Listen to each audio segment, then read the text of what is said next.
Well, that didn't take very long. I guess the honeymoon with Mike Johnson is over. Stay tuned, everybody. For the best meat you have ever eaten in your life, go to samsbutchershop.com. Enter the coupon code Triple T when you check out for a 10% discount. And a good Saturday morning to you all. This is Trailer Trash Tim. How's your mama and them? Welcome, everybody, to the show. I'm glad you are here. Let's dig right in. You got your coffee? Got my coffee. Saturday morning. I'm up early with the chickens. You might can hear them in the background. I don't know. Well, I want to start with this. As all of you know, this past week we elected a new Speaker of the House here in the United States, a man by the name of Mike Johnson of Louisiana. And he appeared to be, at first glance, when we were kicking the tires, this guy seemed to be pretty good. He was reportedly a MAGA supporter. He was saying all the right things, appeared to have said a lot of the right things prior to his ascension to the speakership. It seemed like he came out of nowhere, and not many people knew a whole lot about him, and I was scrambling to do some research myself. I found several things which were very encouraging. I saw one exchange he had with Congressman Nadler of New York, Jerry Nadler of New York, over the immigration issue, illegal immigration issue, and I really liked what I saw there. He seemed to be a fairly solid guy, but now who knows? Mike Johnson gave an interview this past week to good old Sean the Pawn Hannity in I guess it was in either New York or Washington, and he said some really disturbing things. But to me, but what was noteworthy, as I did a little digging on this, maybe these things are consistent with his position all along, and maybe we're just now hearing about it. But what was alarming to me, as I found out later when I did some digging, before this appearance with neocon extraordinaire Sean Hannity, Mike Johnson had gone to pay a visit to the Turtle. Senate Minority Leader, Kentucky Mitch McConnell, who, of course, is cut from the same cloth as John McCain, Lindsey Graham, Joe Biden. They're big buddies. The war people, the people who just love war. And Mike Johnson told Sean Hannity, I won't go into the whole interview, but he mentioned these four important points while he was talking to Hannity. Number one, he said that we cannot allow Putin to prevail in Ukraine. Now, I don't want to belabor all these points, but I do need to mention, and this may give some context to Mike Johnson. Mike Johnson is an evangelical Christian. He is a huge supporter of the state of Israel, so that really kind of helps to form the context of why he's saying some of the things I'm going to detail here in just a moment. I have gone into, on this channel, as you know, if you've been watching me, extensively about how there are so many, I don't want to just say evangelicals in the West, because it also includes people like Sean Hannity, who is a Roman Catholic. But a lot of the beliefs that these people hold about the state of Israel has been formed by this false theology called dispensationalism, which I've detailed in the past few days extensively, so I don't want to go back into that again.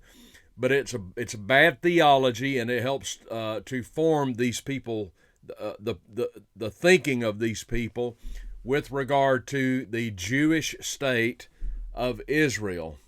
I'll say more about that in just a moment, but he says we cannot allow Putin to prevail in Ukraine. You know, I wish I could have been sitting in Hannity's chair, because I would have asked Mike Johnson, why can't we allow Putin to prevail in Ukraine? He went on to say in this interview that Putin wouldn't stop if he if he overran Ukraine and won the war, which he's going to do, that he wouldn't stop. Well, this is a silly comment. It's irresponsible. You don't know that Putin wouldn't stop. There is a specific and legitimate reason that Putin is in Ukraine.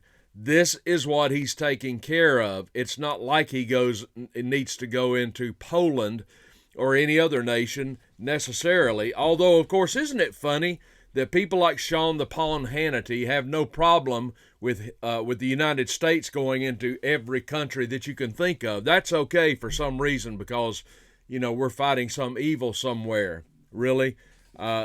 Is that the case in Syria now, where we're ostensibly at war? That's not going to end up well. Okay, we have not been invited by the Assad government of Syria to be in the nation. We are there unconstitutionally. We are there illegally, just like we are in Niger unconstitutionally and illegally. But people like Hannity don't have any problem with that. But not to get sidetracked, he says we can't allow Putin to prevail in Ukraine. Red flag number one. We. Who is we? Why is this any of our business? We have decided, the neocons in the United States and by the Biden administration have decided to insert the United States into Ukraine. Why? Why do we need to be in Ukraine? How much more do I need to belabor this point? This is not our fight. And Mike Johnson touts the neocon line that we cannot allow Putin to prevail in Ukraine. Why, Speaker Johnson? Why can't we? What difference does it make to us, Speaker Johnson? He goes on to say this, which it gets more offensive by the minute. He says that U.S. boots on the ground may be required to stand with Israel. So any love affair I had with Speaker Johnson just ended, and it turns out that he's apparently just going to be a big disappointment.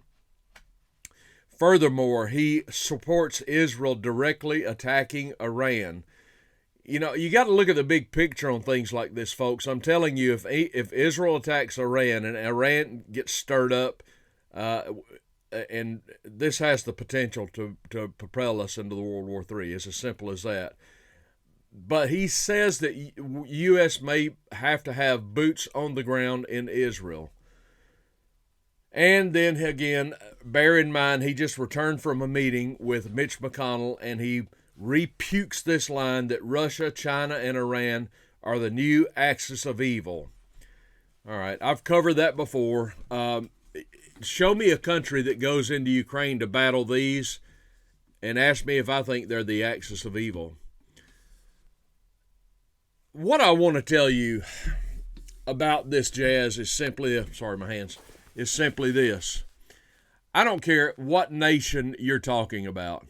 If you are spending hundreds of billions of taxpayer money in a nation like Ukraine or like Israel, what you're saying to me as an American is you don't care about your own country. You simply don't care, because it always comes back to this for me. You can spend hundreds of billions of dollars in Ukraine, you can spend hundreds of billions of dollars in Israel, but you can't send anything to the American border, to your own border. How bass-ackwards is that? You're just telling me you don't love your own country. You care more about Ukraine than you do America. You care more about Israel than you do America. Listen, I'm speaking to you today as an American. I am an America first guy. I'm not saying we're better than anybody. I am saying this is my country, and this is where our loyalties and our money should lie, in America and in our interest. If you are French, then you need to have the same attitude about your country. If you're Canadian, if you're German, you should have the same attitude about your country. I don't care what's going on in these other countries. It's not that I'm ambivalent about it. Well, I just said I don't care. What I mean to say is, I'm sure there are hot spots around the world that should get our attention, but our priority should be with our homeland. We should be America first if we are Americans. You can't tell me you love America if you're sending hundreds of billions to Israel or Ukraine or whoever else. But we have to grovel to get just a token of support for the American border. So anyway, as far as Mike Johnson is concerned, he's just turning out to be a disappointment to me. Maybe he can turn things around. I don't know, but if Mitch McConnell has his ear, that's not real encouraging. All right, I want to move on to the old George Floyd story, which I have not talked about. This happened in was it 2 years ago now? 3 years? I don't know how long it's been. If you kept up at all, George Floyd was a crook, a petty con man, a dopehead, a pimp, and he was arrested in Minnesota. And all of you have heard undoubtedly this story, or you've read the story, or you've seen the videos where he had committed some other crimes, shoplifting and whatnot. He was pulled over by local police in Minnesota. One of the officers that arrested him was Derek Chauvin, Chauvin, who is now in prison for murder. And the videos showed Officer Chauvin's foot on the neck of George Floyd, who was lying on the sidewalk, out of his mind, high on fentanyl. As far as we know, that's what the blood test showed. But the narrative has been that Officer Chauvin killed George Floyd by asphyxiation, that he strangled him to death or he choked him to death. And for this crime, he has been sentenced to prison. I forget how long his term is, but he's rotting away in prison now. Well, the news has come out finally from a site called LifeSite News. It's been picked up by several outlets. A prosecutor said she was told after an autopsy there were no medical findings that showed any injury to the vital structures of Mr. Floyd's neck. There were no medical indications of asphyxia or strangulation. Isn't that interesting? So the bottom line is George Floyd essentially died of a drug overdose. That's why he died, a drug overdose. Now, as you know, if you're in America, this guy has been ballyhooed as some kind of a martyr by outlets such as the Black Lives Matter and organizations like that. Of course, he was nothing like that at all. The guy was just a pimp and a thug and a crook and a dopehead. That's all he ever was. He was no hero whatsoever. But Chauvin was convicted on, third-degree murder, second-degree unintentional murder, and second-degree manslaughter. He received a 22-year jail sentence. So what's interesting about this story is simply this. Since we now know the autopsy has proven that George Floyd did not die of strangulation, he did not die of asphyxiation, does that not negate the murder charge for which Officer Chauvin was convicted? Seems logical to me. If that's not why, if he wasn't murdered, if manslaughter was not committed, if he died of a drug overdose, which he did, shouldn't Officer Chauvin be out of jail? It seems logical to me. I say let him out. He didn't kill anybody. He shouldn't be in prison. It's as simple as that. It's just sickening that they made a martyr out of George Floyd, and they just had to have a fall guy. So they found, Officer Chauvin, and they blame him for the death of George Floyd, and he had nothing to do with it, as we have proved now. Pardon me just a moment. Man, I love coffee. Coffee and water, but coffee especially. I don't love water, but I drink it because I got to have it. All right, I want to move on. I want to paint a scenario for you, and I want you to consider something. I don't know the all of the makeup of my audience. I don't know. I know I have people watching from literally all over the world, and a lot of you have reached out to me, which I really appreciate. And by the way, I've been meaning to say this. So many of you have reached out on the links down below. The Patreon, not the Patreon. The what do you call it? Well, the Buy Me a Coffee link is down below, and so many of you have reached out to me there, and I'm so grateful for that. I don't really tout it a lot, but it is there, and man, I'm overwhelmed by your support. Thank you so much, folks. I really do appreciate that. I forget the other one. It's not Patreon. What's it called? Is it PayPal, I guess. Yeah. Some of you reached out there. So thank you. I've been meaning to say thank you, so there you go. So I don't know the makeup of everybody, and I wanna ask you a question though. For those of you who consider yourselves to be religious people, and for those of you who consider yourselves to be Christians, I want you to imagine this scenario just a moment. No matter with whom you're affiliated, whether it's a Protestant denomination or maybe you're a Roman Catholic, or you could be Orthodox as I am, but let's just imagine for a moment that your religious leader in your house of worship, wherever it is, your pastor or your priest or what have you, your cleric, this is a man that you really are fond of. You respect him, you follow his teachings. Let's you love him. You love him a lot. You pray for him, you support him.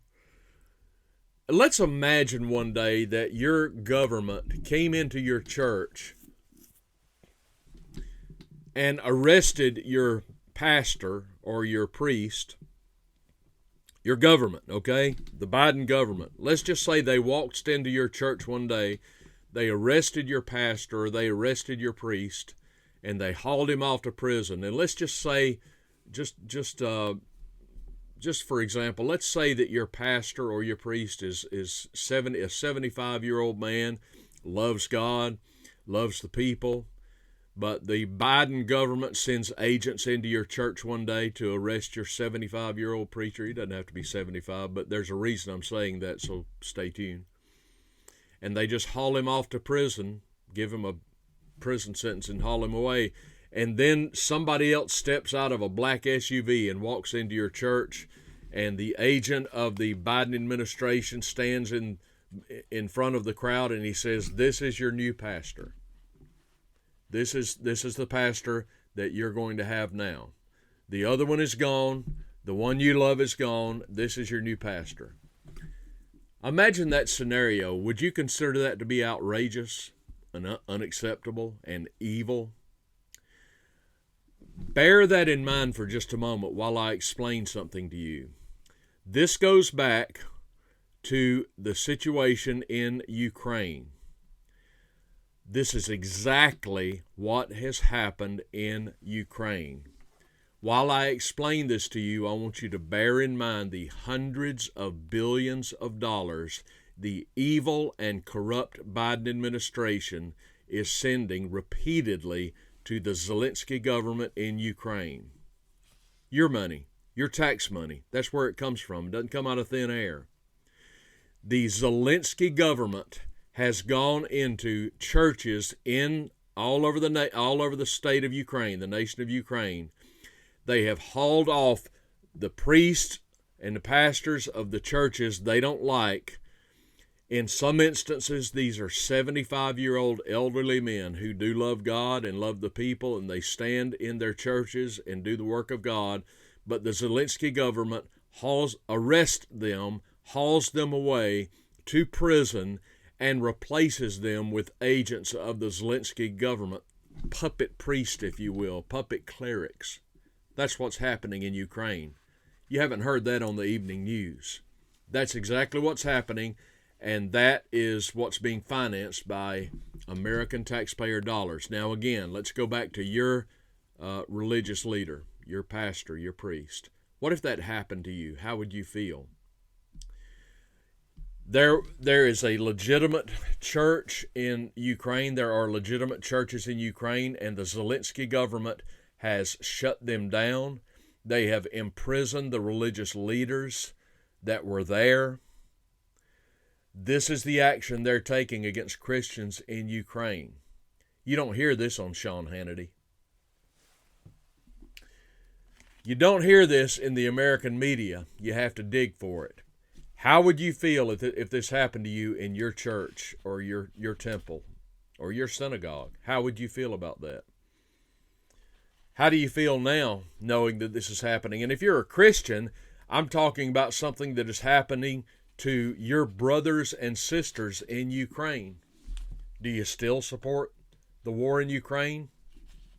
Do you begin to understand what Putin is actually doing in Ukraine? I've tried to explain it in detail. It's the truth. There's a man by the name of Bob Amsterdam, and he is a Jewish lawyer who is taking up the cause of so many of these Christians and churches in Ukraine, which just shows you, just gives you some light on how much darkness we're under when it comes to the real news coming out of Ukraine, when a man of the Jewish religion has to take up the cause of Christians in Ukraine. You don't hear this from Western Christian leaders so much. You know why? Because there is a ban on truth in America. There is a ban on truth in America. We have a media machine in the West that does not tell Americans the truth. Therefore, when you hear something like what I've been saying about what's going on in Ukraine, a lot of people are going, "What are you talking about? That's not what's going on." Yeah, that's exactly what's going on. But because we have a ban on truth, and because we have a manipulated media machine in the West that does not allow the truth to get through, people don't understand what's going on in places like Ukraine. People don't understand the truth of what's going on in places like Israel, where right now as we sit, Gazans are being destroyed. Christians, our Christian brothers and sisters, are being destroyed by the Jewish state of Israel. Where is the outrage in America? You tell me. It's right here in Alabama, inside this old camper. But I don't know where else it is. Did you know the Jewish state of Israel destroyed the third oldest Christian church in Gaza 2 or 3 weeks ago? Killed Christians while they worshiped. Did you know that? Do you care? I saw the videos of the worshipers coming from their temple bleeding because of the Israeli rockets. That's what the Jews did to the Christians, and you got Christians in America who think that's pretty cool. I don't. Do you? Sad times we live in, my friends. Sad times. All right, so there you have it. We'll hold out hope for Mike Johnson. We'll see where things go. I don't know. Let's hold up Derek Chauvin in our thoughts. Maybe he can be let out of prison. I don't know about that either. And I'll tell you, I'm going to go out there and have a good day. It's Saturday. And I wanted to come pay you a visit and say hello. It's really early in the morning. I've been up since 3:15 this morning. Can you believe it? But that's okay. I wanted to come out and visit with you all and have my coffee.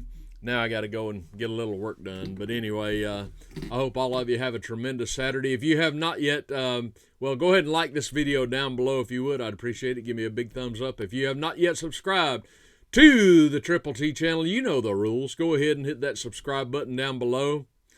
Everybody have a great Saturday. Go do something fun today. Go enjoy your family. Go for a hike. Do something fun.